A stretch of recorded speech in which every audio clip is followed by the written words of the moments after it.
Thanks for coming, everybody. Really appreciate you showing up early Sunday morning. Special thanks to the Bruce J. Heim Foundation for funding us, Saints and Sinners for having the fourth AIDS panel that I've participated in.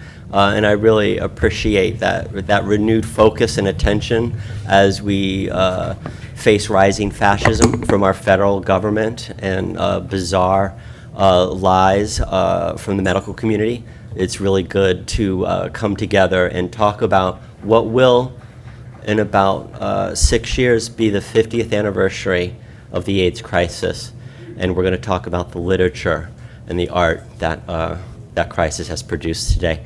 I would like to actually start and go all the way down our panelists. If I could trouble you, Douglas, to introduce yourself, a little bit of history, and also tell the room what you'd like to get out of today, if you don't mind. Okay, I'm going to go first. My name is Douglas Sadownick, and I wrote a novel 30 years ago called Sacred Lips of the Bronx. People think of it as a love story, but actually it's a book about going through the AIDS crisis and becoming an activist, getting radicalized as a nice Jewish boy heretofore. Thanks to Rebel Sotori Press and Tom in particular for rediscovering that book and republishing it this year with a foreword by Sarah Schulman. I got radicalized pretty quickly because I was about 22 or 23 when I first discovered friends who were getting sick, and then I just became very engaged because I actually thought my life and the lives of people closest to me was at risk. I became an activist, a journalist, and then eventually I became a clinical psychologist in order to actually fight internalized homophobia, and I guess that's it for now. The rest is history, so maybe that's good for now, and I'll move it. Is that good enough? We're just going. Go for it, AJ. Thank you, Douglas. Yeah, I'm AJ. I came out with this book, Wolf Act, a memoir that came out just last year. It's about my childhood growing up in Utah as a Mormon and gay, and kind of ends with, or somewhat ends, this isn't a spoiler, but ends with my contracting HIV in 2020 during the COVID-19 pandemic while in Utah, and trying to understand that and deal with that. And I'm actually working on a new collection now that is much more centered around my HIV diagnosis, the history of everything, and the culture around it now versus before, and kind of my entrance as somebody in their 30s who was very young during the initial AIDS crisis, and what sort of perspective I have, and the kind of guilt of being able to survive something that others didn't. And that's kind of been a big part of the passion of what I'm working on now. And yeah, and I think what I'm trying to get out of this, I think just building community and finding community is one of the biggest things, and making sure that there's an awareness that the AIDS crisis is still happening. Yeah. And it's not over. And it was just 6 years ago that I was diagnosed. And I think until I was diagnosed, I was one of those kind of kids who wasn't really thinking too much about it, and wasn't really, not that I wasn't worried, I didn't have the knowledge base that I needed. And so I want to be a part of this incredible group of writers up here doing the work to make sure that we can stop this at some point. Thank you very much. I'm Stephen Rains. I live in Los Angeles, and for I think 14 years I worked as an HIV test counselor. So I was the person that would test people and give them their results. And that started around the time one of my best friends had passed of an AIDS-related illness, and for a brief time I tried to be his caregiver. But at some point in time during that time of being an HIV test coordinator, I was always writing before that, but I encountered the story of I remembered the story of David Acker, who was a dentist living in South Florida who was accused of infecting his patients with HIV. a notable patient was Kimberly Bergalis, who claimed she was a virgin. And so it was at work one day and thought of it, and I was like, how did he infect those patients? And so I started doing research, like all of us do. I started Googling around, and with all this information I knew about transmission, I was like, how did that happen? And it started this kind of obsession for me for about 15 years of researching and writing the book, A Quilt for David, which centers around David Acker, that dentist, and what actually did happen in that dental office. And it's not a spoiler, it's a terrible story of gay scapegoating, and how the media was so readily, like, they were wanting to believe the straight woman who claimed she was a virgin. And okay, so that was that book. And then just a few months ago, I published Outliving Michael, which is a collection about that friend who had died. And I see the books kind of really quite connected. I did not know David Acker, but Michael was one of my best friends. And so the book is about the lasting impact of friendship. And so when I think about, like, what I want to get out of this is that I want to hear, for a while there was just one AIDS narrative and, like, one experience of the disease or living at a certain period of time, but it's been around for so long that we all have different experiences at different points of our lives. Thank you very much. Sven. Sven Davisson. I live here in New Orleans. And I'm the publisher behind Rebel Satori Press and its imprints. Our mission is preserving history one story at a time.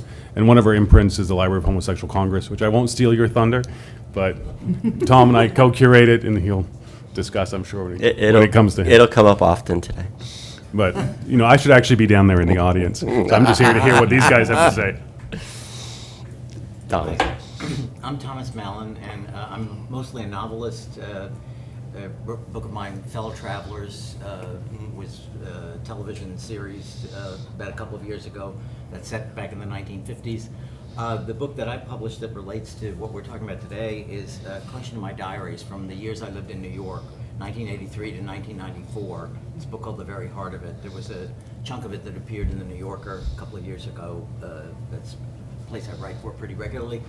And I was in the strange position of having written this book 40 years ago, day by day, but never read this book until a few years ago when I went back to the diaries and was struck by the story, a kind of manic quality to the story. I had wonderful times in New York. I was getting a little traction as a writer and so forth. And I was starting to have what Paul Rudnick, one of the people who blurbed the book, referred to as my hectic love life. But as all this was starting, we were in the middle of this catastrophe. And in fact, the beginning of the book is about how I had been very much in love with this young classicist who taught at Johns Hopkins, Tom Curley, who got sick in 1983 and was dead by October of 1984. And it starts with this long hospital narrative and my becoming close to his whole family, and then these years of fear, even as I was tentatively trying to experience romance and so forth. And just the one thing I would say about the book that's relevant to this is when I went to my editors at the New Yorker with this and said, do you want this? They said, well, they were just a little, David Remnick, I said, maybe you want to do a retrospective essay where you quote liberally from the diaries, but you look back and interpret things. And I actually had to say that was what I really didn't want. I thought that if there was any value to this material, it was the immediacy. You can feel the fear of the young man writing a lot of these entries, me. And I thought that was better left unmediated without the old man saying, wasn't I lucky, I'm still here, that kind of thing. So that's the very heart of it. I appreciate that. I appreciate that immediacy is history. Could we just make sure that all the mics are... I'm sorry. Oh, It's okay? is that better? Testing. Is that better? I'm a loudmouth. I don't need a mic. Were you able to hear most of what I said? Yeah, okay, thanks. All right, good, but thank you for that. I want to go back to Douglas, and I'll keep working down the line. But Douglas, we just had our youngest panelist talk about community, and I think back to Sacred Lips of the Bronx being, if anything, it's a mosaic of community. And if you could talk about both this book and if you don't mind, why you wrote a novel instead of a nonfiction piece at that time. Just okay.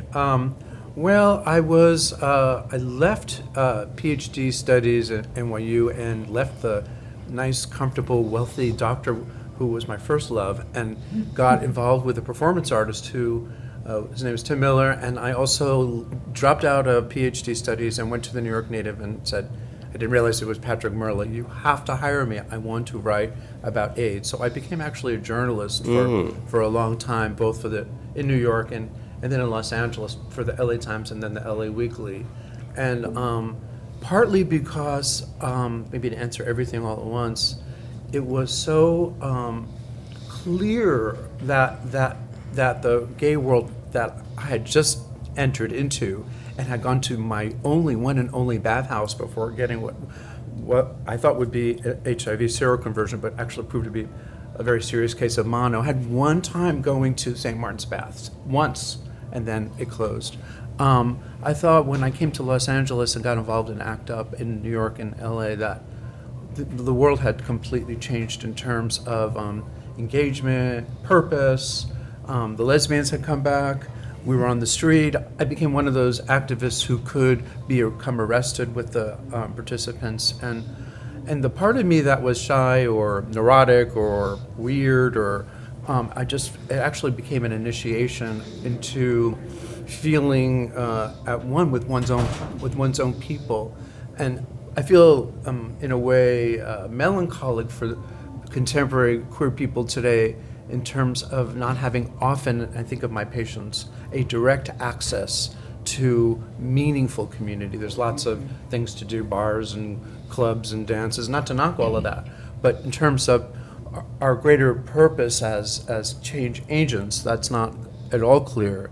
So I thought, how can I represent this? And it was also important, and I couldn't do this at the LA Weekly, no matter how lenient they were, it was so sexy. Because we had, due to Michael Callan, the founder of Safer Sex, discovered we could have sex during an epidemic, and there was a lot of it. During AIDS demonstrations and die-ins, and there was kiss-ins, and people would go home, and there were safe sex orgies. The boys became very adjacent to ACT UP. So how can I write about this? Journalism won't cut it.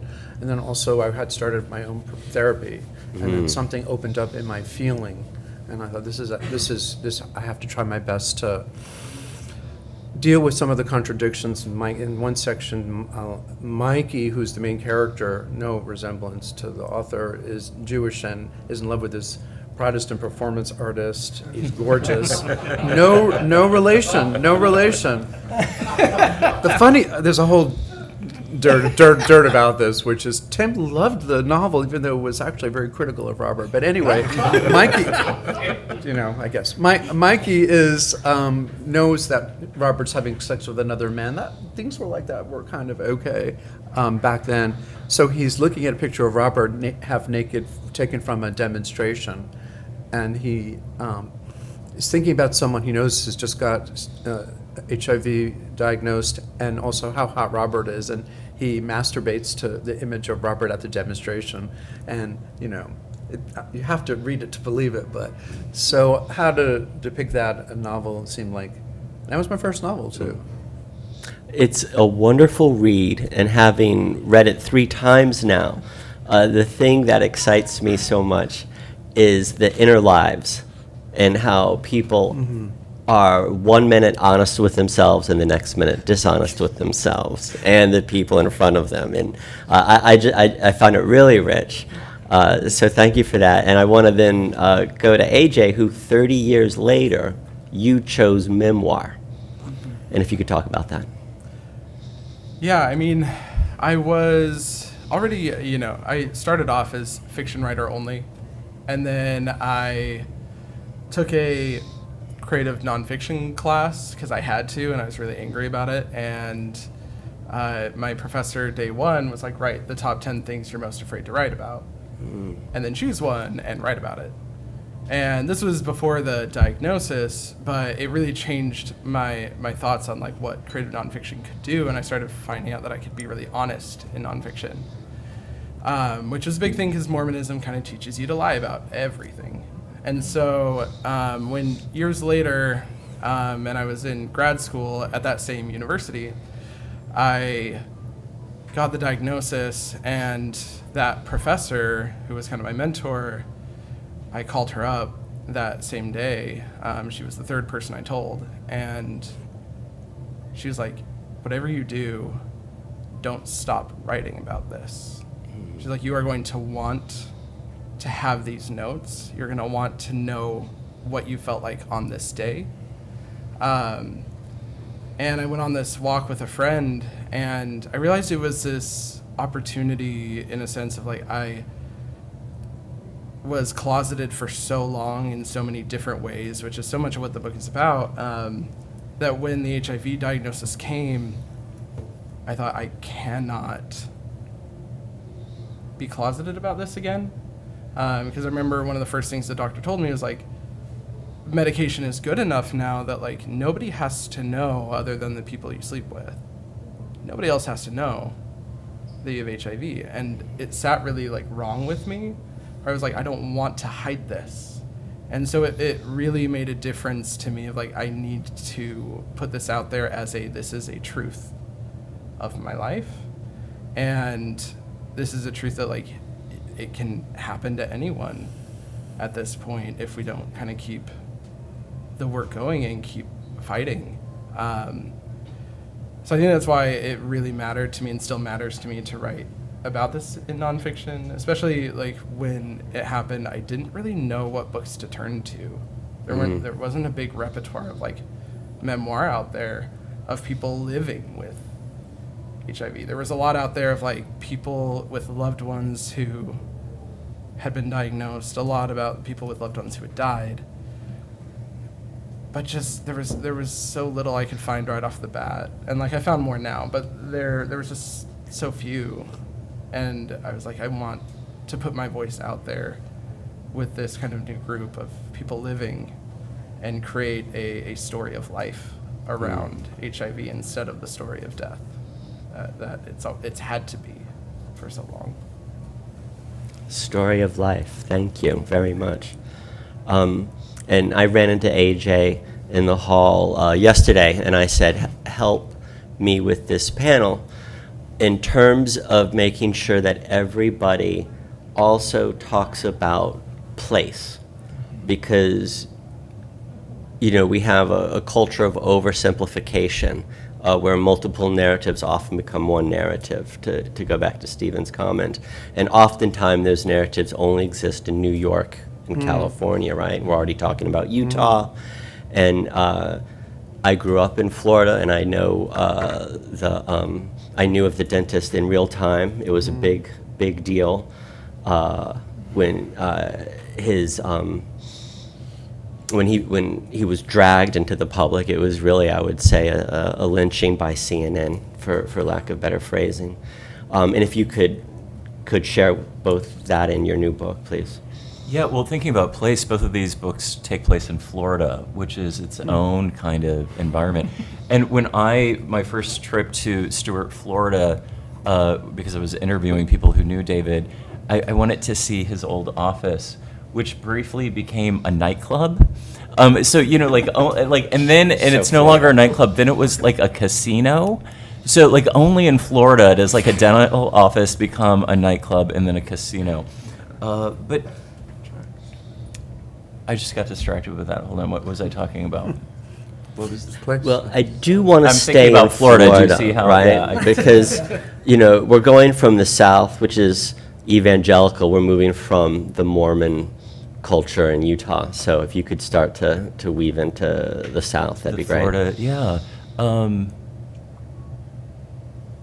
It's so culturally interesting, Florida, and there's always that like Florida man, and you always read about those like odd things that happen in Florida.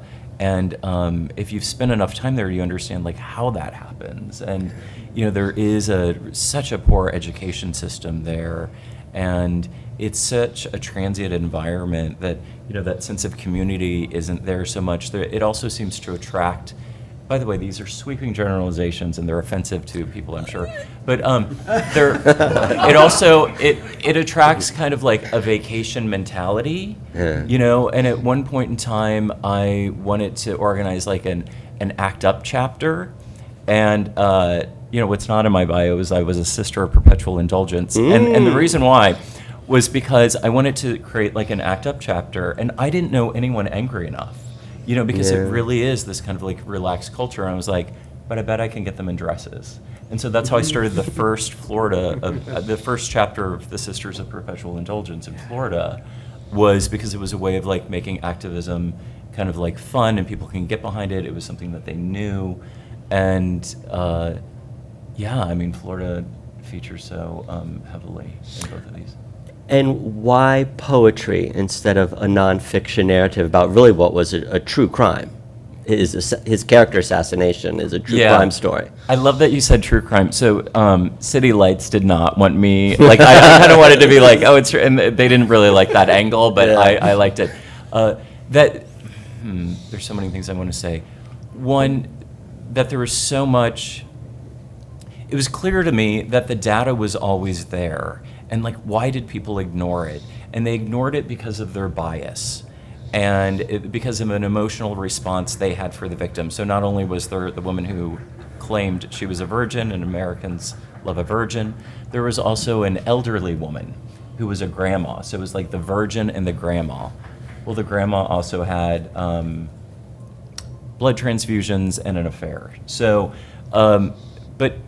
So people were ignoring that, and I felt like poetry is the language of our emotions. And so if I could have poetry do the labor of helping center David and having people kind of empathize with David, it also is, I didn't want to create a Wikipedia entry with line breaks. For me it was important to have the material still be interesting. But since the story was saturated with misinformation, I didn't want to add any of my poetic musings. So every detail that you encounter in the book is a detail that I discovered in my research. I didn't want to add anything else to the story. So if you read something, it's exactly what I found out through research. Fantastic. Thank you for that. Sven, same question, but kind of different. Because, as a publisher, you get to go down multiple lanes. There's probably more money than we can imagine in cat books. But you said, no, I want to recover and reprint. What was the initial thought process there? Well, it actually was sort of it was happenstance. So we weren't actually publishing queer books in the beginning. We were running a spirituality journal, alternative spirituality, and with poetry, academic papers, and fiction and artwork. And then a publisher that had a lot of friends of mine as authors was going under. I was sitting in an airport, I think it was LaGuardia, and got a phone call waiting on a connection saying, I'm about to announce that the press is folding. Can you give a safety lifeboat to all these contracts that we have? So that became Queer Mojo, because I needed a queer imprint. And then Joseph Campbell writes under Jay Warren, came to me and said, there needs to be a speculative fiction imprint. Would you be interested in helping me? I'll curate it. And that became Queer Space. And then Tom and I were talking after Fever Spores, and that grew into the Library of Homosexual Congress. And then Airy Manor is just our folklore imprint. I was actually wondering how you're going to segue to me, because my writing's set in sort of the world adjacent to this one, with a little bit of overlap. So I wasn't sure how you're going to get from Utah to Florida to the fairy other world. Well, but then I'm going to also go back to my interest in place, because growing up in Maine, you were adjacent to a horrific homophobic crime that a lot of people think is a work of fiction from a Stephen King novel. But was that actually at your high school? It was nearby. It was within 45 minutes. But it happened just before I got to high school, and by the time I got to high school, friends of mine were, so it was Charlie Howard and his partner were walking down the streets of Bangor, Maine in, I can't remember, 83, 84, and some youth started heckling them, ended up beating him up and throwing him off a bridge, and he hit his head and drowned. And by the time I got to high school, friends of mine were friends of theirs, and so I had to hear about how those innocent kids should never have gotten sent to prison, as juveniles, of course. And the common phrase that was yelled at me was, "I hope you know how to swim," walking down the halls. If I didn't have headphones and punk music, I would never have survived high school. So I do write about him. I mean, to me, it's preserving stories, but it's also, my work is revisioning folklore, so it's sort of creative nonfiction, and it's using folklore to help people, write their own narratives or imagine their own narratives by placing them sort of slightly to the left or the right, so slightly outside the real world, because most of our narratives are actually handed to us. I think you touched on, you get a narrative when certain things happen, or you identify as a certain thing. That's a narrative that culture throws on you, media throws on you, your friends throw on you, right? Because they assume, oh, X is true, so these other things must be true.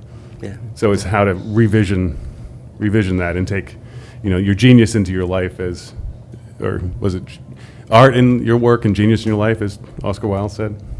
I like that. I love the Wilde quote.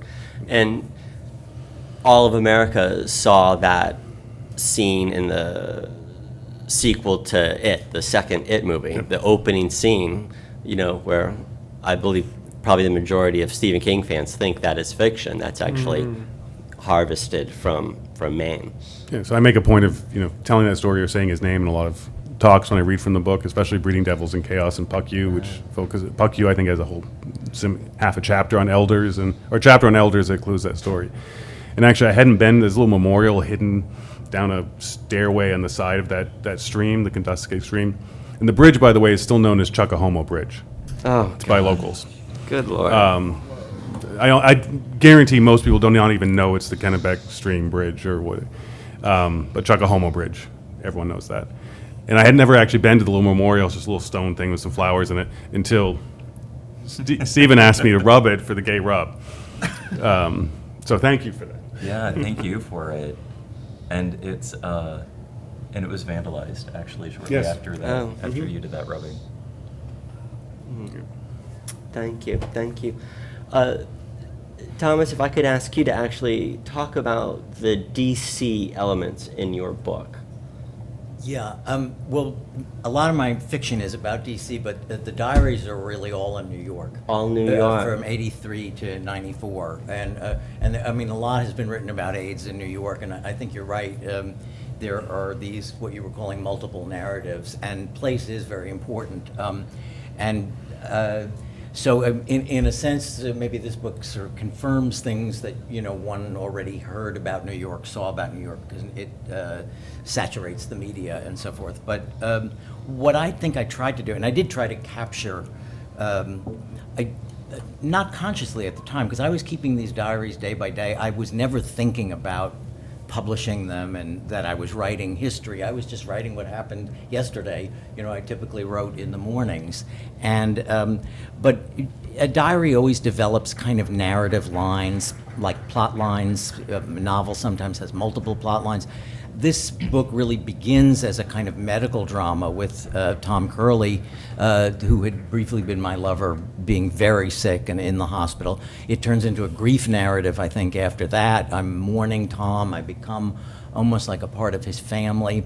And then I'm sort of out there trying to find somebody again in the middle of this. And there's... also, the other narrative is this is the days before there even was a test. And then when there was a test, should you get the test? I think it brings back things like in 1987, as late as 1987, that's a few years after Tom died, Larry Kramer was telling people, don't take this test, because what's the point of having a sword of Damocles hanging over your head? If you get a bad result, there's really nothing that they're doing for you. I mean, AZT was probably shortening some lives more than it was lengthening them. Just be responsible and live your life. But the constant drama of should I get tested, is in the book. Then I really fell in love in the late 80s with Bill, who's my partner to this day. And Bill was HIV positive. And I had been so terrified since Tom had died. I couldn't handle this. And I was in love with this man that I was thinking, I just can't do this. I don't know if I'm big enough, brave enough for this. And there's an entry in here where I talk with Doug McKay, who was a lifelong friend. He had been a student of mine at Vassar. All my students are now in their mid-60s or older. And Doug was saying, don't leave this man. He had met Bill. He knew Bill. This is a wonderful man. He loves you. You love him.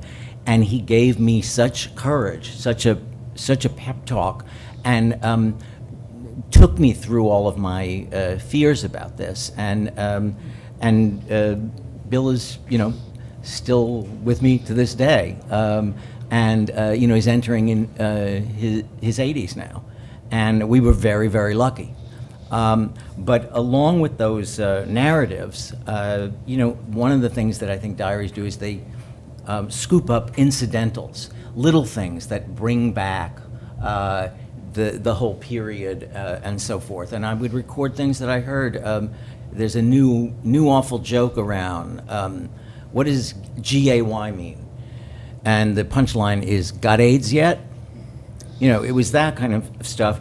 But there were also these funny things. Doug, the fellow I just mentioned, was always a really good citizen, and he was a loyal volunteer at the Gay Men's Health Crisis. He had lots of buddies that he helped out in extremis. And he came over for a drink one afternoon.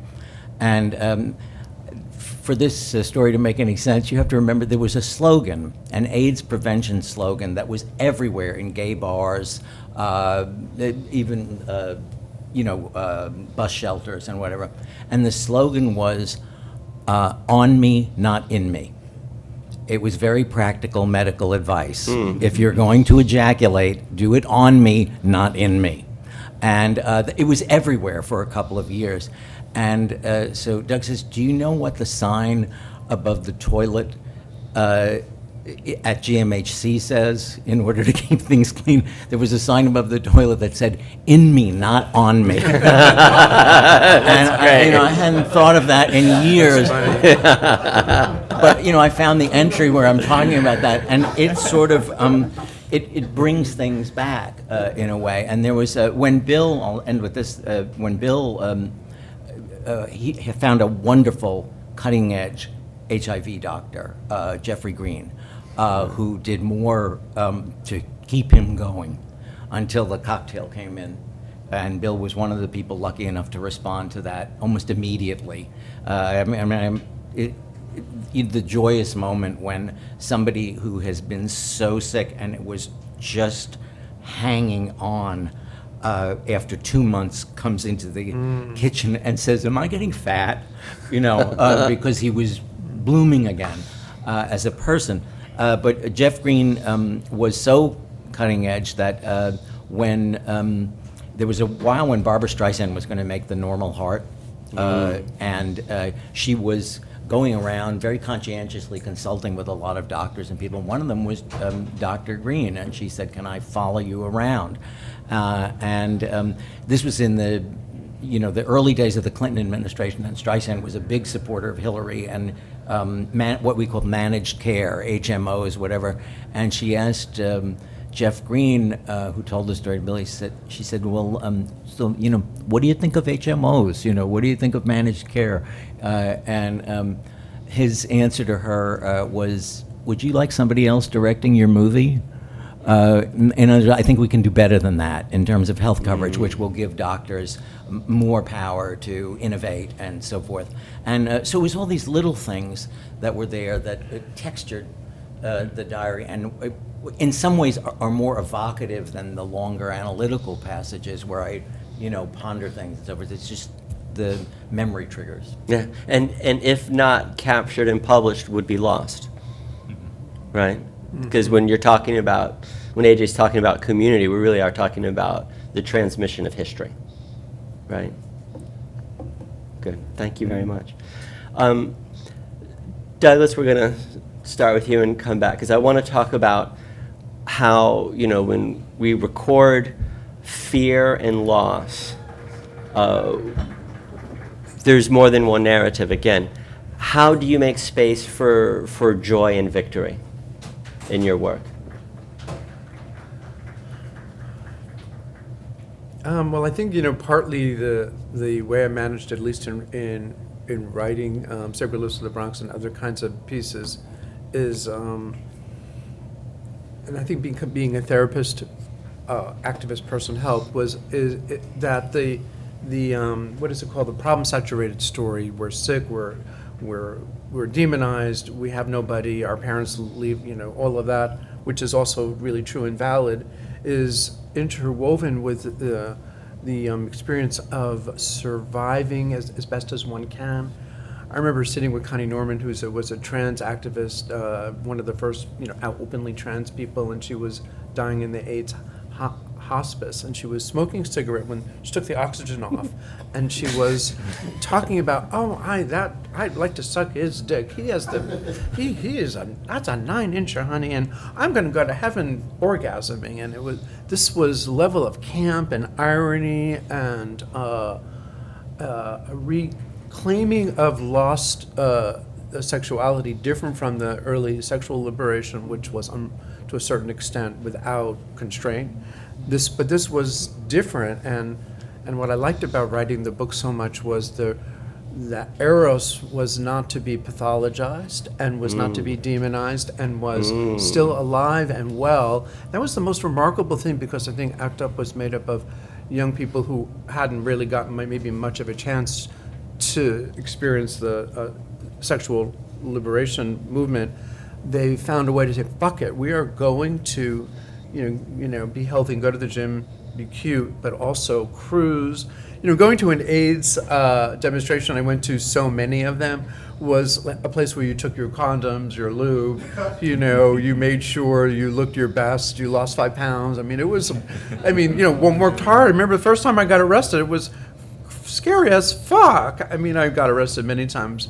And being a journalist did not make one immune to the roughing of the Chicago police. I actually had to dive under a horse so as not to be trampled. But tear in your chest. But the night before, someone said, "Well, we might get killed, so let's fuck our brains out." And people did. So I think that's maybe the important thing, is to not forget that Eros is not the problem. It was state violence, and just what are you going to do with a group of people who had been repressed for thousands of years and had no map, no guidance, no Apollo to balance Dionysius? It just due to so much neglect. And so anyway, that was maybe. Well, I love that, because I think that resistance starts with anger, but it ends with joy.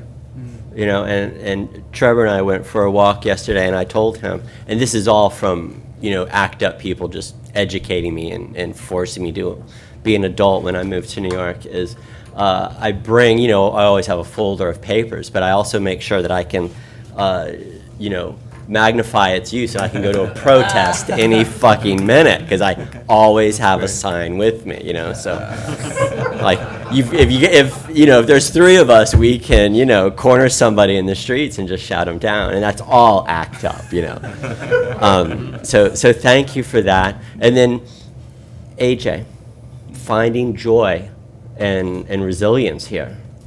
Yeah, it definitely it took a minute and I think I'm still in an act of discovering where that resides. But I think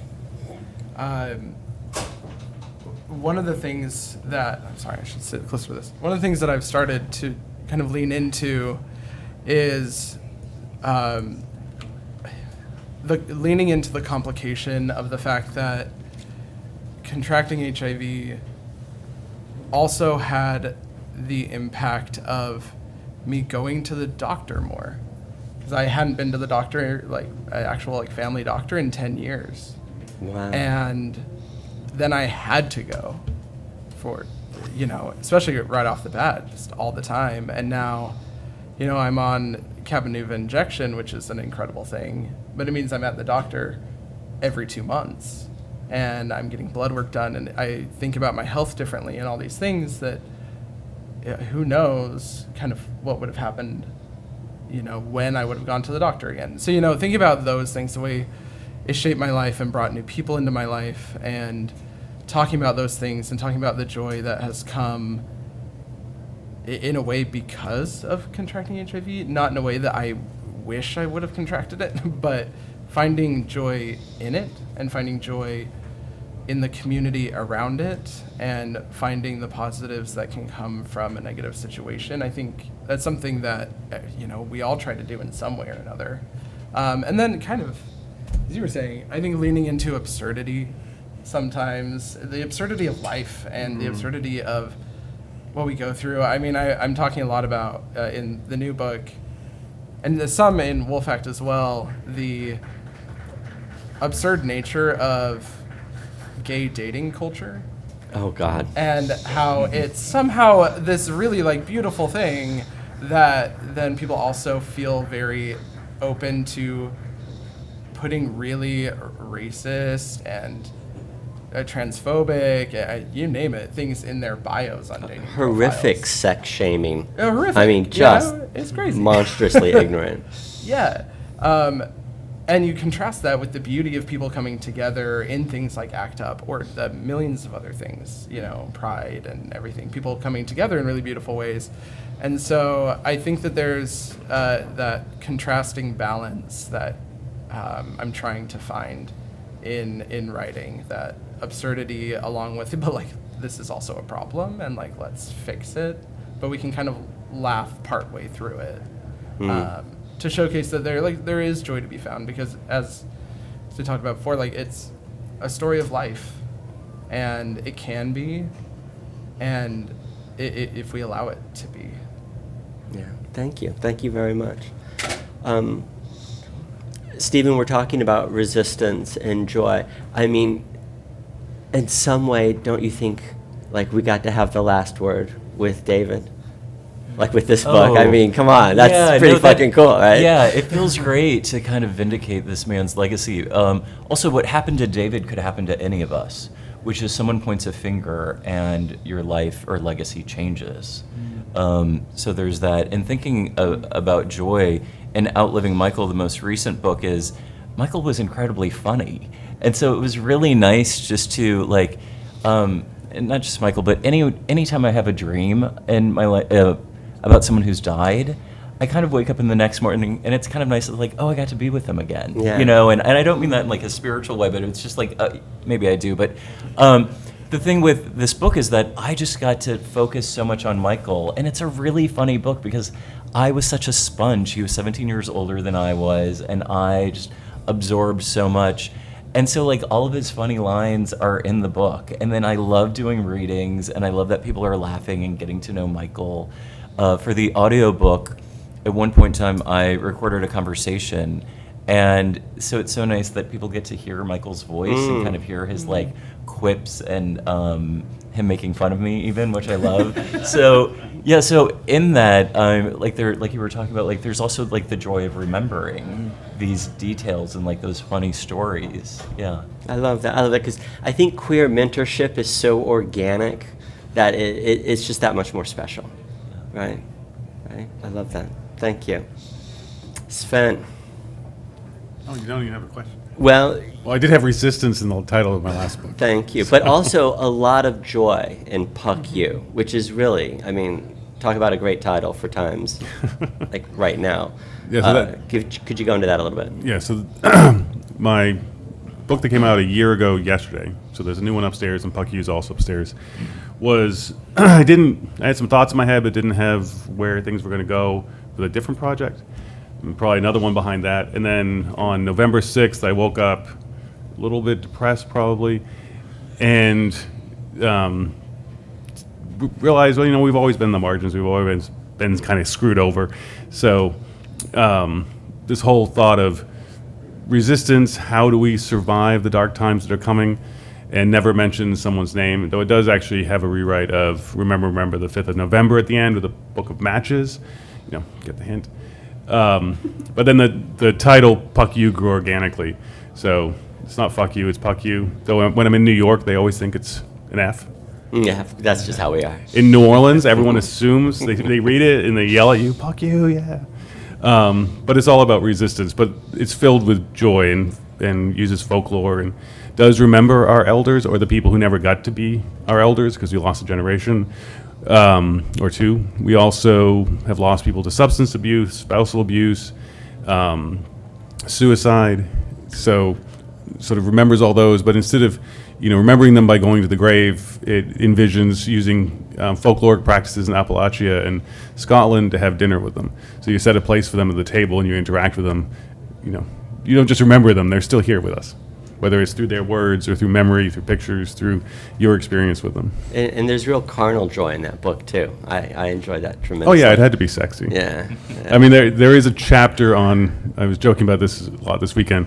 So living in New Orleans for the past 10 years, there's a bar in my mother's neighborhood, so 3 blocks from her house, called the Phoenix. The backroom bar used to be upstairs. It's called the Eagle, and both of those are alchemical symbols for the sexual fluids. So there is a chapter about the Phoenix and the Eagle perched on a tree above Elysian Fields, and the bar happens to be on Elysian Fields, the two bars. But only talks about alchemy, doesn't talk about sex in there. Yeah. Yeah. And then when I was inducted in the I read that chapter. and when I was inducted in the Hall of Fame last year, Tom inducted me, and you read a selection from Puck Yeah. You that you had to edit a line Well, out. I'm looking at or- your mom. I'm going to cut out the paragraph about the blowjob. So, yeah. But, she had heard She's in the Andrew. back room. But my reading, which opened that, I think it was the first reading of that You weekend. went there? It was myself and Andrew Holleran. Oh, no, Andrew Holleran. Andrew read the Holleran with the story. It was filthiest so story. delightful. And I read right before him, and then halfway through I could see him sort of change, and he came up to me afterwards and was like, I just realized your mother's in the room. Because I'd introduced her during my reading, and he's like, and I read the filthiest stuff. Like, she's read my stuff, so don't worry about I it. love that. I mean, it was beautifully filthy. It was good. And but let's squeeze a little bit of master class writing advice from Thomas, if you don't mind, because we are talking about joy and resilience, while we're also talking about the hardest imaginable crisis in our written response.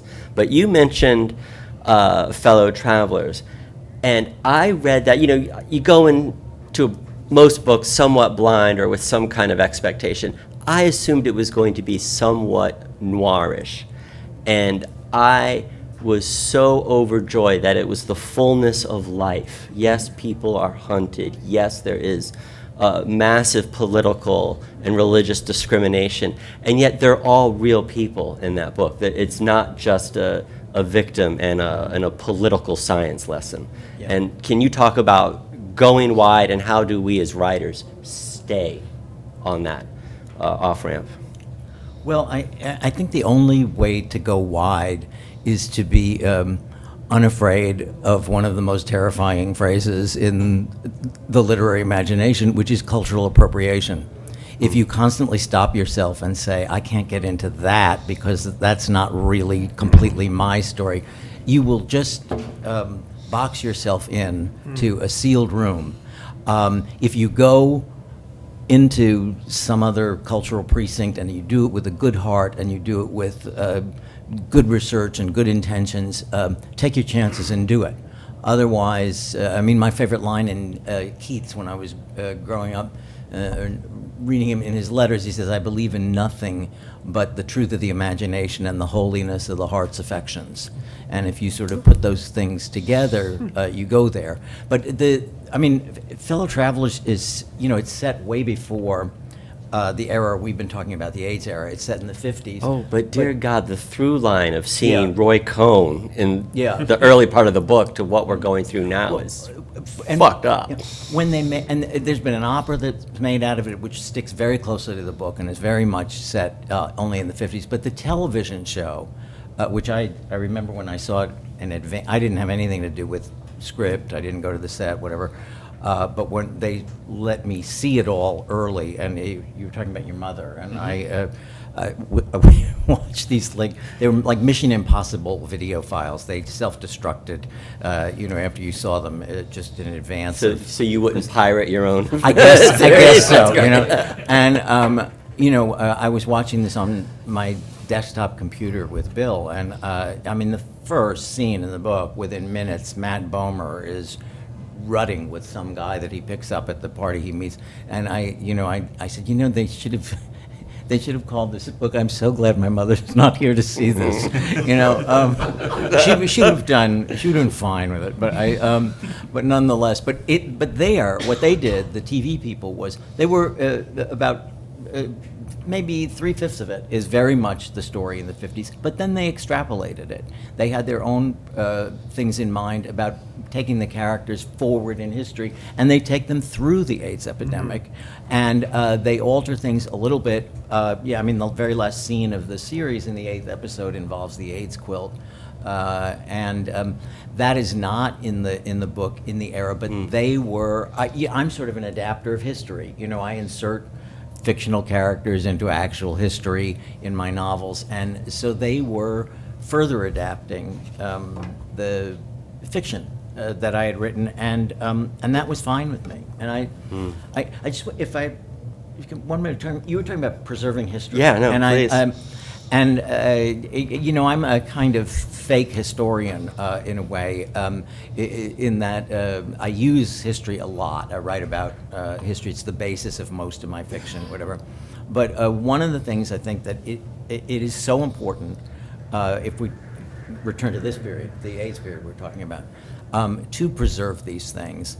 And in order to know not just what happened to people in their personal lives, the life and death issues they faced, but what happened in the larger political world and how things have gone through a number of phases and reached the really horrible phase that they're in right now. I'm constantly arguing with my friend Greg, who is a lawyer in New York. In this book, we're constantly fighting, and he's been a sport about the diaries, because the diaries have now come out, revealing all these fights. And when you record a fight in your diary, you come out the winner. Greg is so stupid. But there was, I remember one political argument with him that he was absolutely right about, and that I only knew because of in the fullness of time. And when AIDS first came, I said, well, this is the end of the gay rights movement. Because, we used to be just sick, now we're lethal. So nobody's going to want to. And he said to me, you are absolutely dead wrong. He said, this is the absolute beginning of things, because this disease is going to flush everybody out of the closet in one way or another. Everybody in this country is going to know somebody who is sick, and that somebody is often going to be, no matter what their prejudices are against gay people, no matter what their denial is, it's somebody they love as a family member, or just somebody they like, who works in the town library, whatever, and it's going to change things, and it did. If you had said in 1985 that there was going to be gay marriage within 30 years, no one would have believed you, and everyone would have said, don't focus on that, for God's sake. Right. We're just trying to stay alive. But that happened as part of it. And I think that how much of this is going to be preserved, the historical trends and so forth, and the documentation of this time, depends a great deal on what happens in contemporary politics.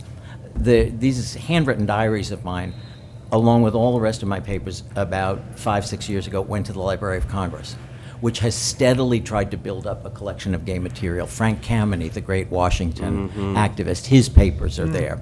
And the Mattachine Society papers are there. They said, we'd love to have the diaries along with your papers. We're going to preserve them. When the book came out, they said, we'll do an event to celebrate the fact that we have these things. And by that time, Trump, is mostly marauding against the Kennedy Center, but he'd fired the Library of Congress librarian. Her major problem was that she's an African American woman, which, that's a twofer. for Trump, and she'd done a perfectly good job for 10 years. But in order to celebrate the acquisition of this stuff, they had this event, but they had to, felt a little bit like the Christians meeting in the catacombs. You know, we were the World Pride City last year, Washington, D.C., and it was supposed to be a big thing, but they are trying to thread the needle and wait this out. But nobody in the Library of Congress right now, or in a lot of other institutions, during a meeting about acquisitions, is going to raise their hand and say, we've got to have a new initiative to get more lesbian materials or this, that. That, it's just, these people are trying to stay under the radar right now.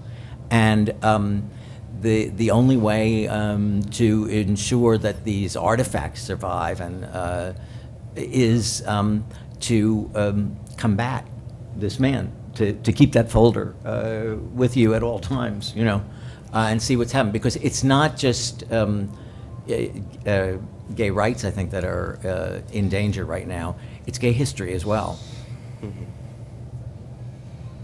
Absolutely. I want to take that comment. They're in like a waiting pattern and kind of slowly going forward. Their end goal is when the ACT UP generation dies to say AIDS never happened. I just know it. I can feel it. I can tell that their goal is to rewrite history when they think the most vocal opponents to their fascism are gone, which is why we need to pass on that ACT UP baton. Thank you for that. Douglas, when we talk about recording history, is there anything that you think has been left out of the AIDS battle, the AIDS crisis? Whose stories aren't rising to the surface? Well, I think of, I had a very, very dear friend. He was in some ways a kind of like lover, but was not necessarily sexual, but really important novelist, Stephen Corbin, who wrote No Easy Place to Be and some important books about the Harlem Renaissance from a gay perspective. And he's the first person who got me to outright and pushed me in front of Felice Picano and said, "Oh, I'm scared of him." No, go. You know, he was a great friend, and he had huge muscles, and was we were just a dynamic duo. And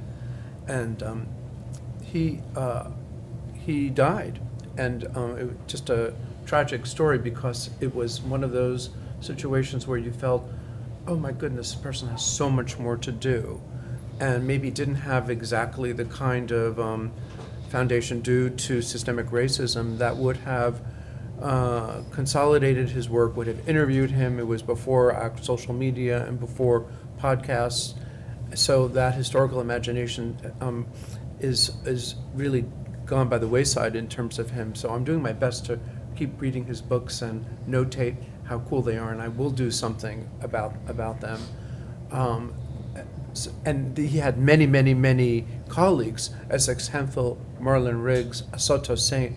These are black, I guess it's considered to be the second Harlem Renaissance, and Marlon Riggs did a wonderful documentary, if you've not seen it, I'm sure many of you have, called Tongues Untied, which holds up really, really well in terms of a statement of black men loving black men, but as a clarion call for keeping the resistance alive. Little did they know that we would have another permutation of fascist state violence, and that wasn't related to the death of gay black people from HIV.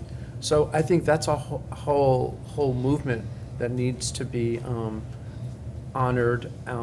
Their poetry is beautiful. I remember Marlon Riggs gave a keynote speech where he basically murdered some white famous playwrights, and it was just fantastic. And he did it with a good nature, but it was just in terms of the racism of the gay community. So there are many others. Of course, there's also Michael Callan, who was also a dear friend of mine, and my story with Michael Callan is actually recorded in Martin Duberman's book about Essex Hemphill and Michael Callan, which is really beautiful. And I was with Michael the last year that he died, and learned a lot about the AIDS diva. He was the founder of Safer Sex, but also a brilliant a cappella singer. And he's one of our major leaders. And he was also one of those magnificent people that you could not be with him for a sentence and not die laughing. And he also was a lover of sex too. So someone like that, I think, was one of our historical figures. And another person I would mention is Barry Lane, who was the lover of Stephen Greco, who is currently his survivor and is a novelist and brilliant human being. And they were a dynamic duo. Barry was a New York Times columnist in relation to dance, and was one of the very first people I know in 1983 who contracted what we didn't call it HIV, I don't think at that point, and died. I was with him for the 8 months. He never left the hospital, and there was nothing for him. But what a brilliant mind, too. So anyway, there's lots of people like that, and those of us who are historically minded or writers would do well to make sure that what you said, Tom, that when the AIDS generation dies out, this story is not invisibilized. So yeah, I really appreciate your vision about that. Well, thank you for saying their names. Corbin is out of print. Essex Hempel's work just came back into print last year, and Sadownick Saint just came back last year. So we are doing the work. Oh, Our good. community deserves a lot of praise, and we should all buy those books. They're I think- fantastic books. And you also deserve some praise. I mean, we have I'll take it, buddy. we have Thank you. we have two Felice books coming out now. We And are Douglas bringing back wrote the Felice's introduction. it's the only Fire Island memoir out there, and we're bringing that back this year, and I'm really excited about that. I'm loving the fact that his dear friend and dinner buddy Douglas wrote a beautiful introduction for that. And then you mentioned Michael Callan. Yes. So he actually played Miss HIV in like one of my favorite movies from that time period, Zero Patience, which I rewatched recently, and talk about humor and joy reacting to tragedy. It's campy, but holds up very well, especially when Miss HIV comes out in the pool and sings his a cappella number. That's wild. I've got to see that. Vacation. But back to Florida. It always goes back to Always back to Florida. The town that I grew up in had a very beautiful liberal arts school called New College. Has anybody heard of New College? Just really fabulous, fantastic, so left of center and spectacular. And of course, that fuckhead governor put in some right-wing religious nut who just, burned the whole thing down. And they started by throwing all of the I forget the type of books, all of these books into dumpsters in front of the library. I think they just threw away all their humanities texts. I forget how they coded it. But I saw a picture of it in, I think it was in the Times, and so I kept expanding the picture because I wanted to see what books are they throwing away, because those are the ones we need to keep. And the only name I could make out was Martin Duberman. Right? AJ, you had talked about reading and saying, okay, there's not much out there like me. But you did find some things. What were some of those texts that helped you move forward? Honestly, some of the main ones turned out to be poetry. Were the ones that I started to gravitate towards, especially to find a way to talk about living with HIV as a possibility. And the first one that really broke open for me was Danez Smith. And their, oh my God. Of course, ADHD is going to kick in right now, and I'm going to forget all names. Their book of poetry. There are three of them. So I know they're all good. They should all get them. I Yeah, know. You don't need to give Well, one, you're just right say, like, next yes. to a poet, so No, you no, can't yeah, call yeah, a lifeline if you would like to. It's fine. But yeah, I mean, they were such an inspiration to me, and when I met them in AWP in Kansas City and like expressed that appreciation, and I remember they hugged me and they were like, keep writing, like we have to do this. We have to do this together as a group, And more recently, Be Not Afraid of My Body. The memoir came out last year. Memoir and essays from Darius, and I'm going to forget his last name now too. But it's called Be Not Afraid of My Body. And he's very open about not only, being HIV positive and dating in the world right now, but also in combination being Black and how that has transformed even further, and that sort of issues that come along with it, and really being able to talk with him more recently about the work that he's doing with sort of the weird dating app culture stuff. It started to show me like there are pockets to be able to talk about this, and people that I can look at that are trying to do the same work, and that there is a place for me here, because I think especially in Utah, it's such people don't talk about things. It's one of the major issues. At least like when you get more into the queer spaces, people do. And does Utah now have a gay bookstore?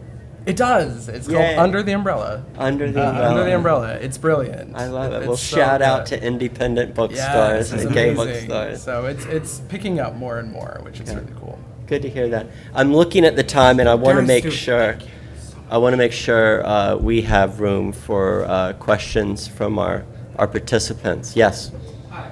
I was at a book club last month in New York. We read the new Charlie Porter novel, Nova Scotia House. It was incredible.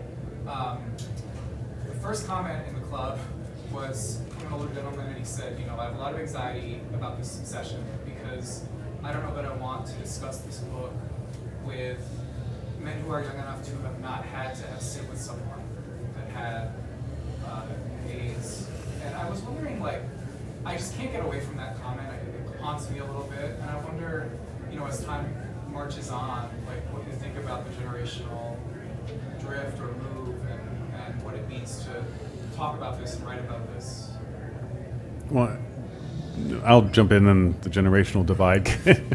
I think it's critically important to tell stories. I mean, that's the theme here.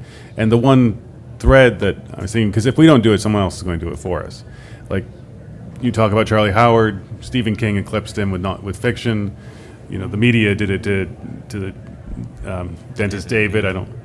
And in Zero Patients, which I just referenced, it begins with a scene where it's about patient zero, or the erroneously Dugan. called, and he passes on and is dancing with a disco ball above a pool, singing "Tell My Story," and it's just the most poignant thing. And then Esther Williams swimmers come through, so it's really campy. And then he comes back to life as a ghost in a hot tub filled with naked men.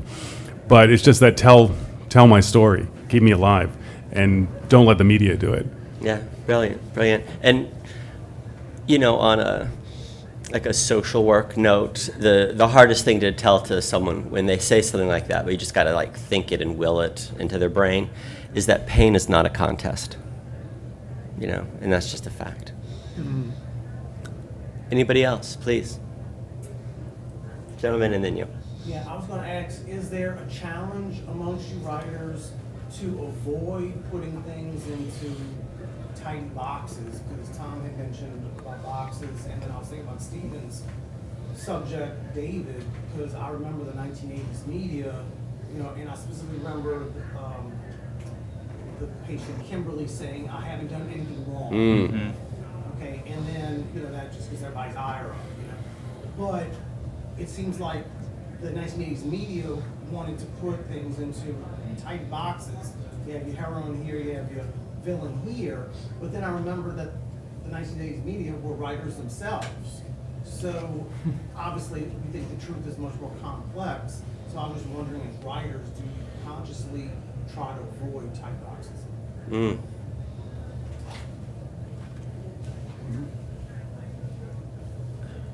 That's such a good question, and I think that the answer in itself will be a very complicated answer. I